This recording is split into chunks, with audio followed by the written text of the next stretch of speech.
الحمد لله رب العالمين.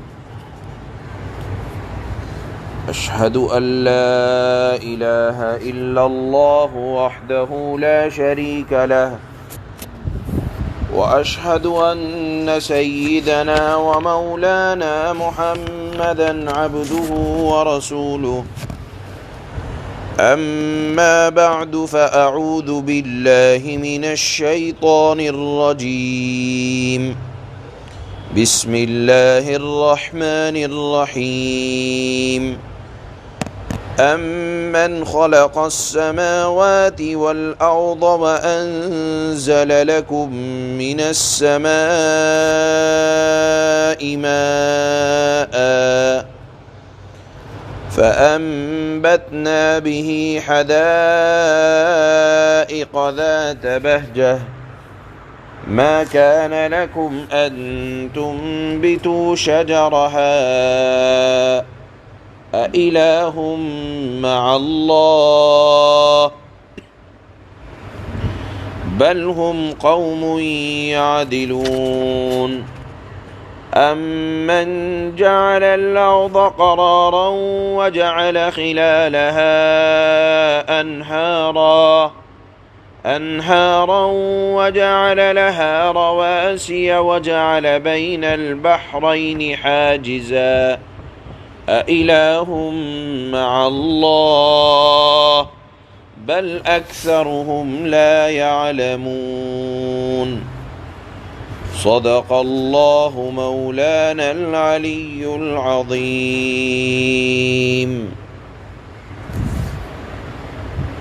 19ویں پارے کا اختتام ہوا تھا کل، اور آج 20ویں پارے کا آغاز ہو رہا ہے. 19ویں پارے کے آخر میں آپ حضرات سنتے آ رہے ہیں کہ اللہ نے مختلف پیغمبروں کے واقعات بیان فرمانے کے بعد اخیر کی آیت میں اللہ نے عقیدہ توحید کے دلائل، اور یہ عقیدہ توحید جو تمام انبیاء کا مشترکہ مشن تھا، اس کو بیان فرما رہے ہیں. مشترکہ اور متفقہ تمام انبیاء نے اسی مشن پر آ کر کہ اللہ کی ذات ہر طرح کے نفع اور نقصان کی مالک ہے، اسی مشن کو آ کر اور اسی متفقہ عقیدے کو آ کر دنیا میں بیان کیا. تو ان کے سامنے حالات کیا پیش آئے، اللہ نے اس کو واقعات کی شکل میں آپ قرآن کریم کے اندر بیان فرمایا ہے. اب یہاں آج کی آیات میں اللہ عقیدہ توحید کے دلائل کو بیان فرماتے ہیں. چنانچہ اس کو بیان کرنے سے پہلے اللہ نے بیان کرنے کا انداز بھی سکھلایا کہ آپ نے کل کی اخیر کی آیت میں سنا تھا کہ اللہ نے حکم فرمایا قل الحمد للہ، اے محمد صلی اللہ علیہ وسلم آپ اللہ کی تعریف کریں. وسلام علی عبادہ الذین اصطفیٰ، اور سلامتی بھیجیں اللہ کے نیک اور منتخب بندوں پر، یعنی انبیاء اکرام پر. آپ نے دیکھا ہوگا جب بھی کوئی بیان کا آغاز ہوتا ہے تو پہلے اللہ کی تعریف ہوتی ہے، انبیاء کے اوپر درود بھیجا جاتا ہے. وجہ یہی ہے کہ جب بھی کوئی خطبہ دیا جائے گا، اسی آیت کی وجہ سے اس کا آغاز پہلے اللہ کی تعریفات اور انبیاء اکرام پر درود اور سلام بھیجنے کے بعد پھر کسی نیک بات کو بیان کرنے کا آغاز ہوتا ہے. چنانچہ اللہ نے یہی سکھلایا اور اس کے بعد فرمایا کہ بتاؤ وہ معبود بہتر ہیں جو کسی طرح کے نفع اور نقصان کے مالک نہیں ہیں، یا وہ اللہ اکیلا بہتر ہے کہ جس نے آسمان بنایا، آسمانوں کو بنایا، زمین کو بنایا، آسمان سے پانی برسایا۔ آسمان کے اندر کتنے عجائبات ہیں کہ عقل حیران ہے۔ اتنا بڑا وسعت والا آسمان کہ جس نے پوری کائنات کو، یا یہ کہا جائے کہ پوری دنیا کو گھیر رکھا ہے، بغیر ستون کے قائم ہے، اور اس کی بلندی، اس کی وسعت اور اس کے اندر چھپے ہوئے اللہ کے راز کہ عقلیں وہاں تک نہیں پہنچ سکتی۔ اور پھر اس آسمان کو اللہ نے چاند، سورج، ستارے اور سیارات کتنے ہیں کہ دنیا کے بڑے سے بڑے سائنسداں حیران ہیں کہ اس کے سیارات کو گنا نہیں جا سکتا۔ یہ اللہ نے اپنی قدرت سے انسان کے لیے بنایا، اس زمین کو بنایا۔ زمین نہ تو ایسی سخت بنائی کہ اگر اس کو کھودنا چاہے تو نہ کھود سکے، اور نہ ایسا دلدل بنایا کہ پیر دھنستا چلا جائے۔ مناسب انداز میں اللہ نے اس کائنات کے اندر زمین کو بچھایا، اور پھر وَأَنزَلَ لَكُم مِّنَ السَّمَاءِ مَاءً، اللہ فرماتے ہیں کہ آسمان سے پانی کو برسایا، میہ برسائی، اور پھر اس پانی سے اللہ نے سبزے کو اگایا، باغات کو اگایا، چمن کو لگایا۔ مَا كَانَ لَكُمْ أَن تُنبِتُوا شَجَرَهَا، یہ بتاؤ تمہارے بس میں ہے کہ ایک درخت کو یا ایک پودے کو اگا دو؟ تمہارے بس میں ہے کیا سبزیوں کو اگا دو؟ یقیناً جو ذات آسمان سے پانی برسانے والی ہے، زمین سے پودوں کو اگانے والی ہے، اور پودوں کے اندر ترکاریوں کو پیدا کرنے والی ہے، درختوں کے اندر پھلوں کو پیدا کرنے والی ہے، پھلوں کے اندر مٹھاس کو پیدا کرنے والی ہے، یہ بتاؤ کیا اللہ کے علاوہ بھی کوئی کر سکتا ہے؟ اِلَٰهٌ مَّعَ اللَّهِ، کیا اللہ کے ساتھ کوئی اور خدا اس کام میں شریک ہے؟ ہرگز نہیں۔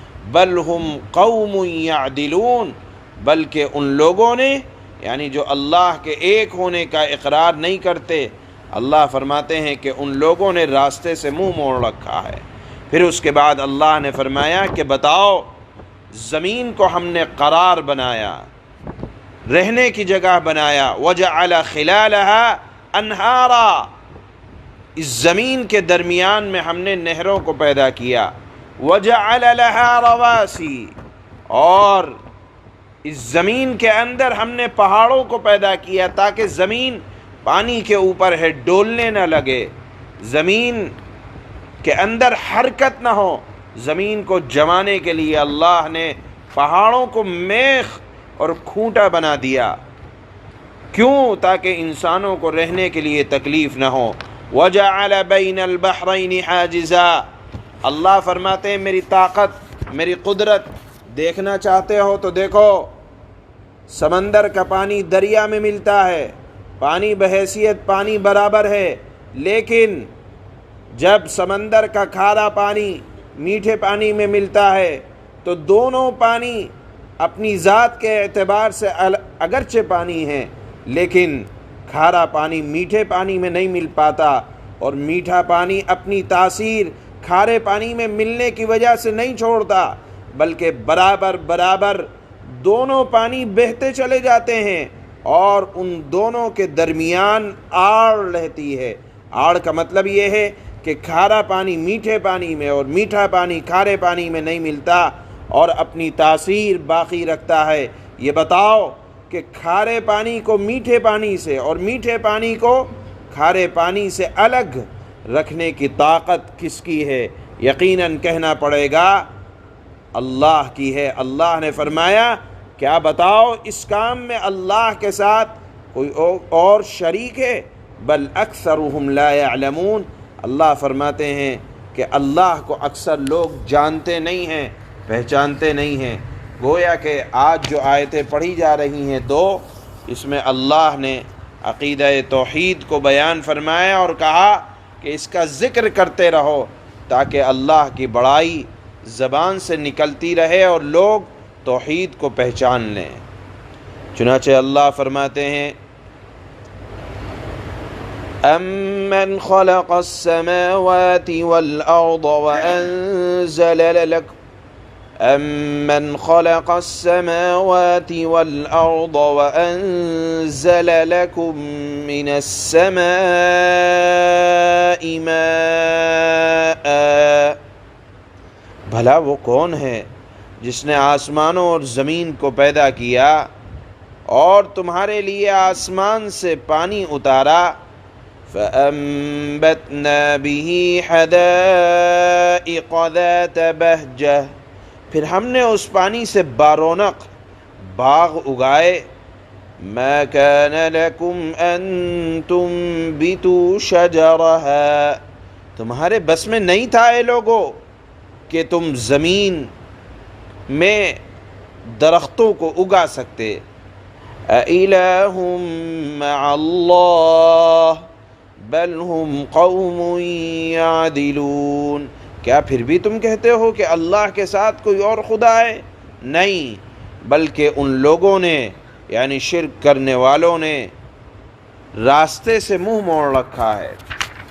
أَمَّنْ جَعَلَ الْأَرْضَ قَرَارًا وَجَعَلَ خِلَالَهَا أَنْهَارًا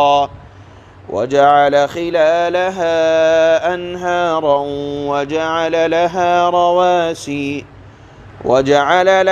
رَوَاسِيَ وَجَعَلَ بَيْنَ الْبَحْرَيْنِ حَاجِزًا أَإِلَٰهٌ مَّعَ اللَّهِ بَلْ أَكْثَرُهُمْ لَا يَعْلَمُونَ، بھلا وہ کون ہے جس نے زمین کو قرار کی جگہ بنایا یعنی رہنے سہنے کی جگہ بنایا اور زمین کے بیچ بیچ میں دریا پیدا کیے اور اس کو ٹھہرانے کے لیے یعنی زمین کو ٹھہرانے کے لیے پہاڑوں کی میخیں گاڑ دیں تاکہ زمین کے اندر دلدل نہ ہو، زمین پانی پر تیرتی نہ پھرے، اس لیے پہاڑوں کو کھونٹے کی شکل میں زمین میں گاڑ دیا اور دو سمندروں کے درمیان، دو دریاؤں کے درمیان ایک آڑ رکھ دی، کیا پھر بھی تم کہتے ہو أَإِلَٰهٌ مَّعَ اللَّهِ، کیا پھر بھی تم کہتے ہو کہ اللہ کے ساتھ کوئی اور خدا ہے؟